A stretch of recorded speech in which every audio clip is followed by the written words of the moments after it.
네, 안녕하십니까. 강쌤입니다. 오늘은 부가가치세법. 과연 올해 세법학 주제 출제 예상 1순위 주제는 무엇일까? 여기 대해서 한번 얘기를 해보고, 그런 걸 뽑게 된 이유, 그리고 나오면 어떤 방식으로 나올 것 같다. 그리고 시험장에서 놓칠 수 있는 부분들에 대해서 한번 설명드리고, 답안지는 작성 방법 같은 건 자세히 설명드리지 않겠습니다. 네, 일단 제가 생각하는 출제 예상 1순위 주제는 간이가세 제도예요. 간이가세 제도. 선정 이유는 뭐 다음과 같습니다. 첫 번째는 최근 개정 사항이 있었죠. 작년에 뭐 나왔죠? 작년 토지 건물 뭐 이런 거랑 포괄연수도 나왔지 않습니까? 토지 건물에 최근 개정이 됐었습니다. 그게 그렇게 부가세는 일반적으로 우리가 쉽게 쓸 수 있는 주제, 그리고 중요한 주제, 그리고 최근 개정된 내용들, 물론 대세에 따라서 나오는 게 일반적이기 때문에 저는 간이가세 제도가 오래 나올 것 같습니다. 그리고 35점짜리 단독 문제를 구성하기가 괜찮은 것 같아요.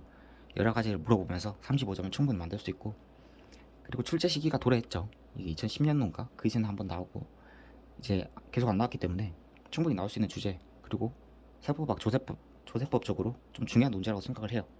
간이가세 제도라는 게 우리 실무상 워낙 많이 활용이 되고 있는 제도고, 그렇기 때문에 간이가세 제도가 출제 예상 1순위 주제라고 생각합니다. 뭐 관련된 논문들에서 뽑아낼 수 있는 내용들만 한번 찾아보죠. 굳이 다 읽지 마세요. 제가 요약해 드릴게요.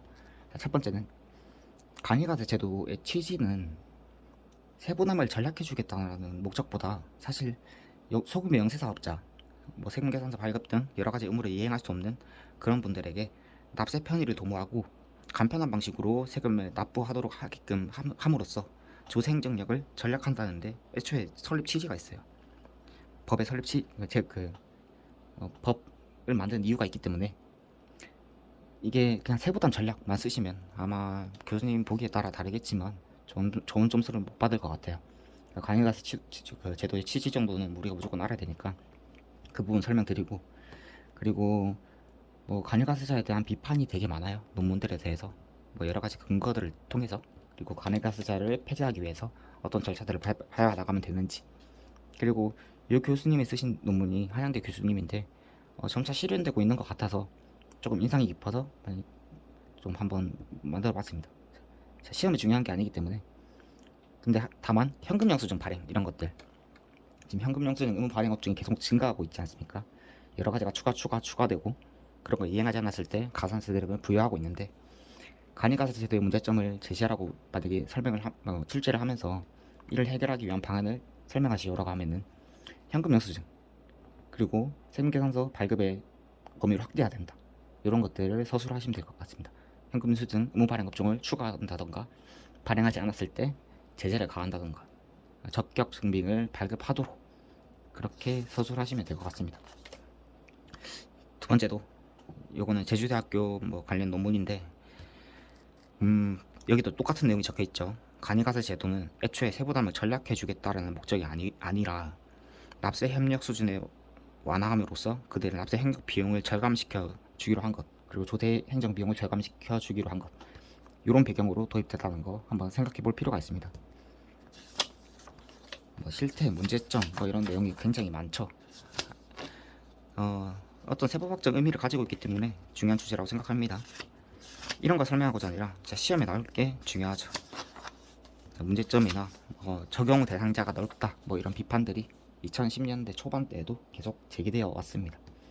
자, 조문을 보면서 설명을 드릴게요. 간이가세 제도 적용 범위부터 외워야겠죠. 자, 저는 여기 1항만 외우면 된다 생각합니다. 밑에는 다 책에 뭐 다 실려 있을 거예요, 아마 유학서나. 근데 이 부분까지 굳이 물어볼 분이 많은데 출제할 것 같지는 않습니다.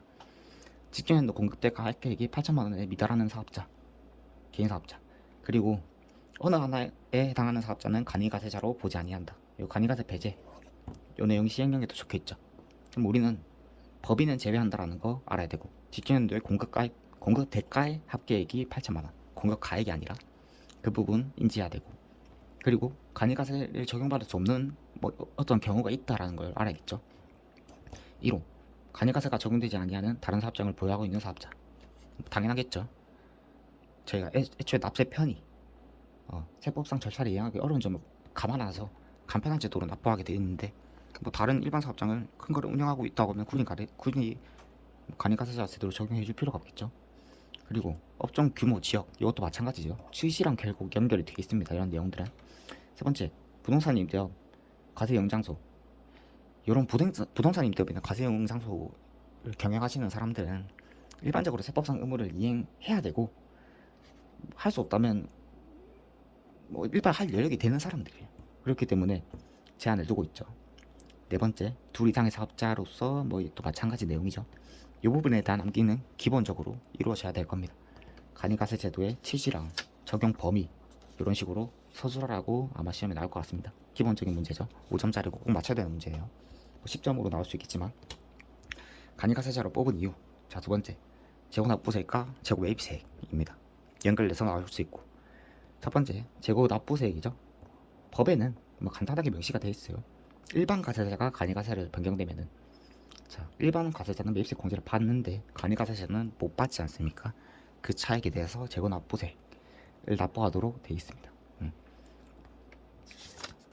이 내용도 알아야 됩니다. 자, 그리고 재고납부세액의 시행령의 세부적인 내용들이 규정이 되어 있어요. 이 중에서 어떤 부분을 알아야 되냐고 하냐면, 자, 1항의 내용 정도는 아마 아실 겁니다. 상품, 제품, 재료, 뭐 건설 중인 자산, 감가상각 자산 등 매입세 공제 대상 자산이죠. 이 부분에 대해서 변경되는 날의 직전 과세 기간에 대한 확정 신고와 함께 간이가세 전환 시에 재고품 등의 신고서를 작성하여 신고하여야 한다. 뭐 이렇게 적혀 있어요.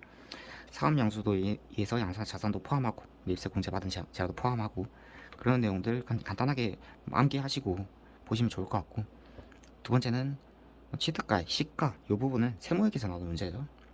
세법학적으로 굳이 출제할 것 같지는 않아요. 재고납부세에 대한 전 제도를 설명하시오. 이렇게 나올 것 같지 않아서. 밑에는 뭐 매입세액이 94.5%죠. 근데 이런 내용들도 굳이 암기할 필요는 없다고 생각을 합니다. 뭐 1순위 주제만큼 중요한 주제지만 이 부분에 대해서 설명하라 뭐 이런 식으로 할 것 같진 않아요. 자, 세법학적으로 중요한 주제는 뭐 그런 내용들이죠. 자, 신고에 관련된 내용. 승인에 관련된 내용이 재고 매입세액이랑 납부세액이랑 조금 다르고, 그렇기 때문에 여기는 변경된 날로부터 90일 이내에 뭐 통지해야 한다. 근데 반면에 재고 매입세 같은 경우에는 한 달 내죠. 그런 부분들에 비교해서 설명할 수 있게 준비를 하시면 될 것 같습니다. 뒤에 뭐 경정이나 이런 내용도 나올 것 같지가 않아요.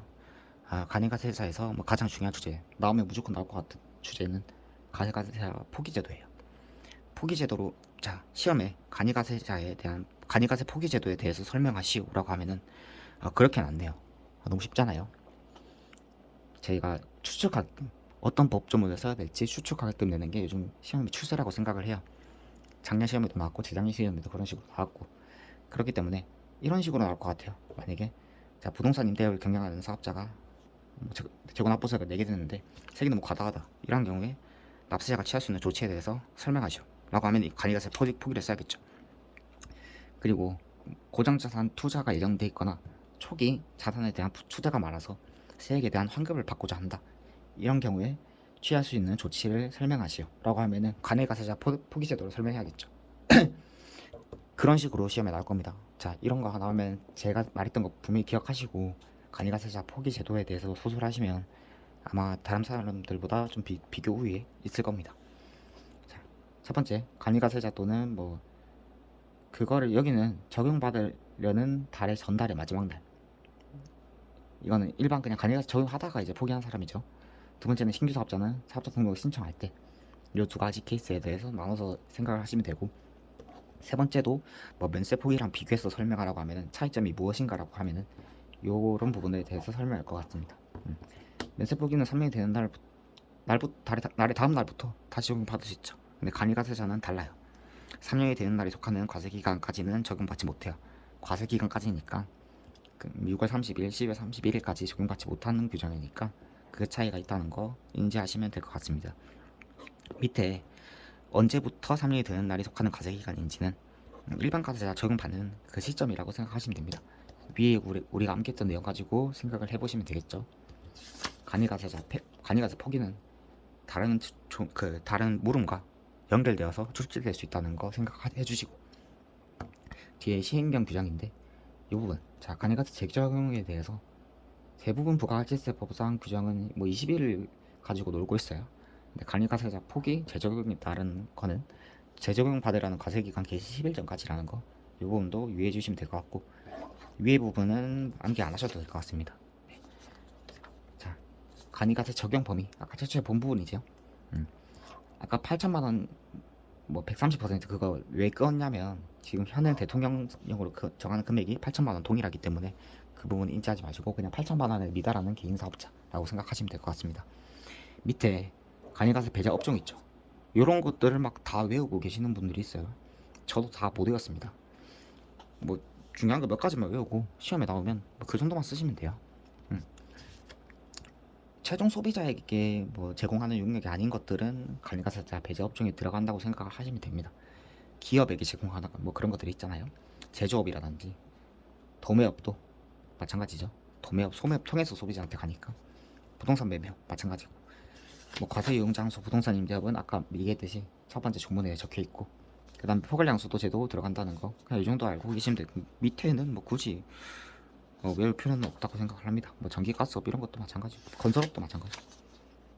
그냥 그런 종류가 있다라고 생각하시면 될 것 같습니다. 그 다음에 이 부분도 뭐 중요하다고 생각 안 합니다. 간이가세와 일반 과세의 적용 시기, 그냥 유리하게 적용된다라고 생각을 하시면 될 것 같습니다. 다만 간이가세 폭이랑 연결시켜서 부동산 임대업에 대한 내용이 나올 수 있겠죠. 부동산 임대업에 대해서 적용 시기에 대해서 설명하고, 그리고 적용된다고 하면은 그 재고납, 이런 경우 납세자가 취할 수 있는 조치에 대해서 설명을 하라고 하면은 간이가세 포기 제도까지, 그러면 한 10점에서 15점까지 구성될 수 있다고 생각하기 때문에 여기는 이 부분에 대해서 1항, 2항 정도만 아시면 될 것 같습니다. 과세기간 20일 전까지 원래 통지해야 되는데, 자, 2항은 간이가세의 규정이 적용되는 사업자에게는 통지와 관계없이 유리하기 때문에 관세 교정을 적용하고, 부동산 임대업은 불리하기 때문에 통지 받은 날까지 속하는 과세기간까지는 일반 과세자의 규정을 적용한다라고 생각하시면 될 것 같습니다. 그러니까 여기는 자, 그거 생각해야겠죠. 통지를 했어요. 이 경우 뭐 적용받을 수 있는가, 간이가세자를 적용받는가, 일반 과세자를 적용받는가, 이렇게 사령을 한번 문제를 내고, 그 다음에 만약에 뭐 간이가세자 제도가 뭐 적용될 수 있다, 재고납부세액이 부과될 수 있다 라고 하면은 이 경우 납세자가 취할 수 있는 조치는 무엇인가, 그렇게 연결해서 나올 것 같습니다. 그렇게 준비를 하시면 될 것 같고, 자, 재고매입세액도 중요해요. 여기 간이가세자는 아닌데 관련해서 재고납부세액과 대치된다는 거, 그 부분 때문에 중요하다 생각을 합니다. 그러면 우리는 다 외워야 되는 게 아니라 아까 겹치는 부분에 대해서는 생략하고 산식은 안 물어봅니다. 안 물어볼 것 같아요. 밑에 아까 1개월 이내, 아까는 90일 이내였죠. 그 차이점이 있다. 그리고 직전 확정 신고 기한, 신고할 때 신고하여야 한다라는 규정이 있어요. 규정 있다는 거 정도만 알고 계시면 될 것 같습니다. 그리고 승인을 받은 날이 속하는 예정 신고 기한 또는 과세 기간에 매출액에서 공제한다라는 거, 이 부분, 이 세 가지 정도만 중요하게 외워주시면 될 것 같습니다. 왜 이걸 뽑았냐면 판례까지 나올 수 있죠. 지금 제가 얘기하고 있는 것들이 전의 세목보다 좀 많죠. 35점까지 충분히 만들 수 있다는 내용입니다. 판례는 뭐 별게 아닌데, 자, 정하는 기한 내, 그러니까 직전 확정 신고 기한과 확정 신고와 함께 재고품 등을 신고해야 한다. 요거를 만약에 안 했을 때 재고매입세 공제가 배제되는지 여부에 대한 판례예요. 본 적이 있으실 거예요. 중요한 판례예요. 재고매입세 나오면 연결돼서 나올 가능성이 매우 농후합니다. 그렇기 때문에 판례는 막 사실관계 자체가 중요한 부분이 아니다 보니까 판례는 제일 중요한 결론만 알고 가시면 될 것 같습니다. 법문 규정상 직전 과세기간에 대한 확정 신고와 함께 재고품 등을 신고해야 한다라고 규정되어 있는데, 이게 절차적 요건을 갖춰야 되는 규정인지 아니면 그냥 편의상 규정인지, 거기에 대해서 대법원은 판결하고 있죠. 자, 별표 친 부분, 여기 밑줄 친 부분에 대해서만 완벽하게 외워서 이 부분을 서술을 하시면 아마 고득점을 맞을 수 있을 겁니다. 이러한 규정들의 묻은 내용과 형식, 그리고 재고매입세 공제 제도의 취지, 누적 효과 안 하죠. 종합하여 보면은 간이가세자에서 일반 가세자로 변경된 사업자가 시행령 제63조 3 1항이 규정하는 기한 내 직전 확정 신고 기간, 일반 가세 전환 시에 재고품 신고하지 아니하였다고 하여 재고매입세 공제가 배제된다고 할 수는 없고, 나중에 기한 경과 후에 해당 재고품 등을 신고하는 경우에 그 신고한 날이 속하는 예정 신고 기간 또는 과세 기간을 매출세액에서 공제할 수 있다고 봄이 상당하다라고 서술을 하시면 될 것 같습니다. 이렇게 간이가세자 전 제도에 대해서 설명을 해드렸고 한번 리마인드 하는 식으로 공부를 복습한다는 식으로 공부해 보시면 좋을 것 같습니다. 제가 생각하기엔 여기가 나올 것 같아요. 부가가치세법은 부가가치세는 문제가 어렵게 나오진 않아요. 근데 조금만 생각을 하고 그리고 취지 남들이 쓰는 내용 말고 곁들여서 취지라든지 해당 내용에 대해서 서술하시면 아마 고득점 받을 수 있을 겁니다. 저는 합격할 때 부가가치세 35점 만점 중에 31점 맞았고 부가가치세법을 고득점 하게 되면은 굉장히 유리합니다. 세법학 2교과랑 걱정이 거의 없어지고 그리고 고득점도 할 수 있겠죠. 평균 자체를 올릴 수 있는 과목이에요. 그리고 부가가치세가 흔들리게 되면은 과락 위험성이 아주 높아집니다. 조특법에 대한 부담이 커지고 그렇기 때문에 부가가치세법은 이런 식으로 정리를 해보고 제가 말한 주제에서 나오기를 저도 기도하겠습니다. 네, 간이가세자 설명 끝났고 다음에는 지방세법에 대해서 설명하도록 하겠습니다. 네, 감사합니다.